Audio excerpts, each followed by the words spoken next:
एवढंच होतं ना, झालं समाधान, काढला दोरी. ये पण काय आहे ना. अरे संतोष, लॉकअपच्या अनुभवातून तू काही शिकलेला दिसत नाहीयेस. जरा गप्पा राहशील का? बाबा बोलू द्या मला.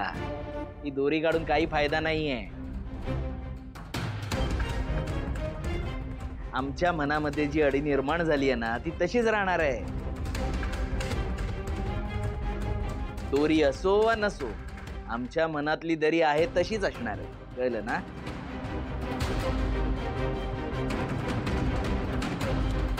घे आई.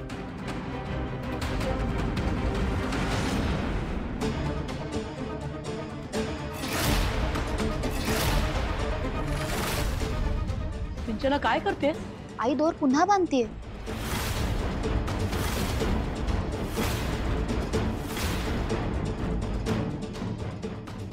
थांब.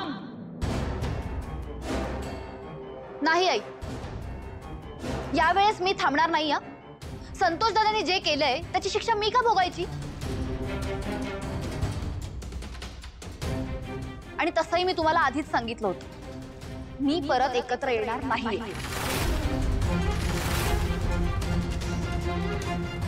सिंचना, अरे काय बोलतेस तू? तुला आठवतंय का, जेव्हा आपण गणपती विसर्जनानंतर घरी परत आलो होतो तेव्हा तू काय म्हणाली होतीस? तू म्हणाली होतीस हा दोर मी लावलेला नाहीये, संतोष दादाने लावलाय. याचा अर्थ काय होतो? अगं याचा अर्थ हाच होतो ना की तुला हा दोर नको होता. हो बाबा, बोलले होते मी तसं. मग पण मला कुठे माहित होतं या घरात एक चोर सुद्धा राहत होते.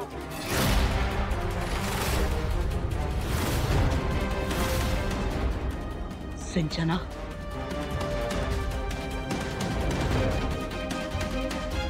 हे बघ, हा दोर मी तुला या घरात बांधून देणार नाहीये. आई अहो, पण तुमच्या सगळ्यांच्या भांडणामध्ये तुम्ही माझी हॅरॅसमेंट करताय हे तुम्हाला दिसत नाहीये का? काय म्हणालीस? तुझी हॅरॅसमेंट होते या घरात? काय बोलतेस तुला कळतंय? अगं तू आणि संतोष गेले काही दिवस जे काही या घरात वागलात ना, त्यामुळे सासूबाई, हे मी, वीणा, वरद, आम्हा सगळ्यांना किती मनस्ताप झालाय, किती मानसिक त्रास झालाय याचा विचार केलास तू? अगं तुम्ही दोघं जे वागलात ना त्याला म्हणतात हॅरॅसमेंट. तुम्ही दोघांनी आमची केली, पण आता नाही.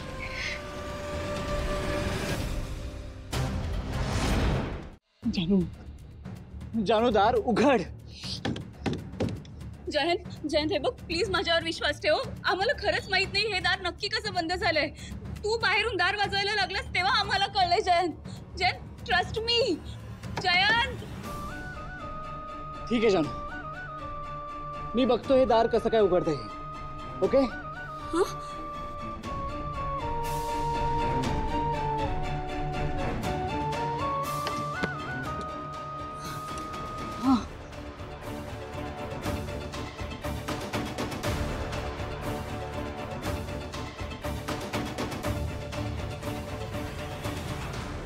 अरे बापरे, नाही, मला काहीतरी प्रयत्न करायला हवा. जानू,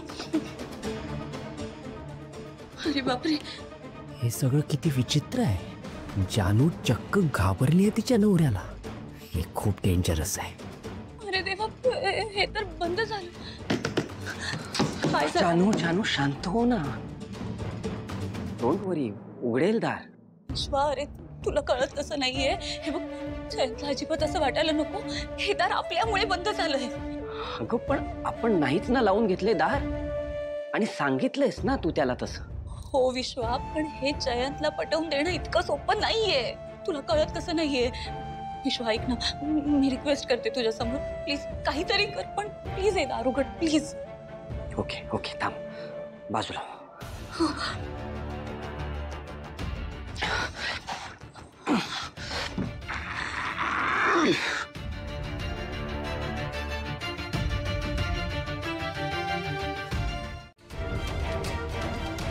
अख्खी रात्र तुम्ही घराबाहेर होता. मी फोन केला तर फोन सुद्धा नाही उचललास तू माझा सिद्धू. आणि दोघांपैकी एकानेही फोन करून कळवलं नाही आम्ही आज येतोय की उद्या येतोय. काही कळवण्याची पद्धत आहे की नाही?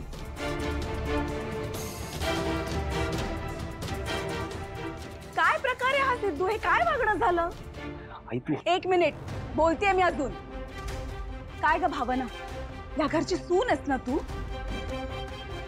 मग आम्हाला इथे काही काळजी वाटत असेल याचा जराही विचार नाही आला तुझ्या मनात? ताईचं कर्तव्य निभावण्यासाठी म्हणून सुनेचं आणि बायकोचं कर्तव्यच विसरून गेलीस? नाही काकू, तसं खरंच काही नाहीये. मी चुकले, मला माफ करा. मला ना लक्षातच नाही आलं तुम्हाला फोन करून कळवायचं. अहो पण मला ना काही कळतच नव्हतं. म्हणजे तिथे परिस्थितीच अशी होती ना की मला काही सुचलंच नाही. खरंच माफ करा मला. एक मिनिट मॅडम, तुम्ही कशाला माफी मागताय? जसं काय आपण गुन्हाच केलाय.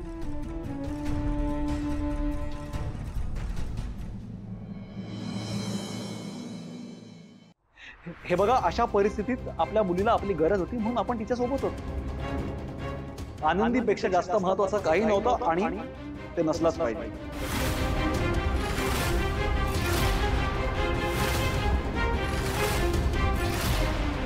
दुसरं काही महत्वाचं नसलं पाहिजे म्हणजे? हे सगळं कुणाच्या जीवावर बोलतोयस? अजूनही तुझ्या नावामागे गाडे पाटील आडनाव लागतं आणि तू याच घरात राहतोस. हे घर, हे नाव जे शाबूत आहे ना, ते आपल्या पक्षामुळे. हे सगळं चाललंय ना, ते फक्त पक्षामुळे. आणि तू पक्षालाच विसरलास.